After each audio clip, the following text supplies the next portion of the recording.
चैत्र नवरात्रि 2025 कब है? चैत्र नवरात्रि का शुभारंभ इस साल 30 मार्च से होगा और 7 अप्रैल को नवरात्रि का आखिरी व्रत होगा। इसी दिन रामनवमी मनाई जाएगी और अयोध्या समेत देश भर में भगवान राम के जन्मोत्सव से जुड़े कार्यक्रम आयोजित किए जाएंगे। नवरात्र साल में 4 बार आते हैं और जिसमें से 2 प्रकट नवरात्रि होते हैं और 2 गुप्त नवरात्रि होते हैं। प्रकट नवरात्रि में पहला नवरात्रि चैत्र के महीने में और दूसरा आश्विन मास में पड़ता है। इन 9 दिनों में मां दुर्गा के 9 रूपों की पूजा और उपासना पूरी भक्ति और श्रद्धा के साथ की जाती है।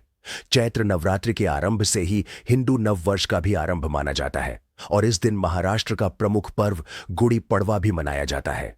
नवरात्रि 9 दिनों तक चलने वाला एक महत्वपूर्ण हिंदू त्योहार है। यह मां दुर्गा के 9 रूपों की पूजा का पर्व है। चैत्र नवरात्रि पंचांग के अनुसार चैत्र महीने के शुक्ल पक्ष की प्रतिपदा तिथि 29 मार्च शाम 4:27 से शुरू होगी।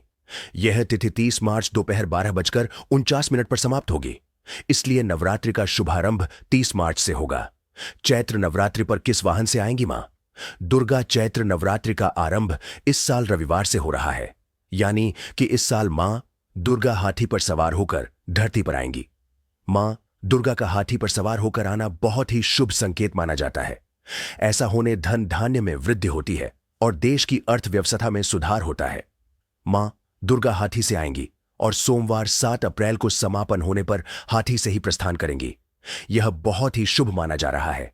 इस शुभ अवसर मां दुर्गा की मन से पूजा करने पर आपकी हर मनोकामना सिद्ध हो सकती है। चैत्र नवरात्रि का महत्व। चैत्र नवरात्रि चैत्र मास के शुक्ल पक्ष के दौरान मनाई जाती है।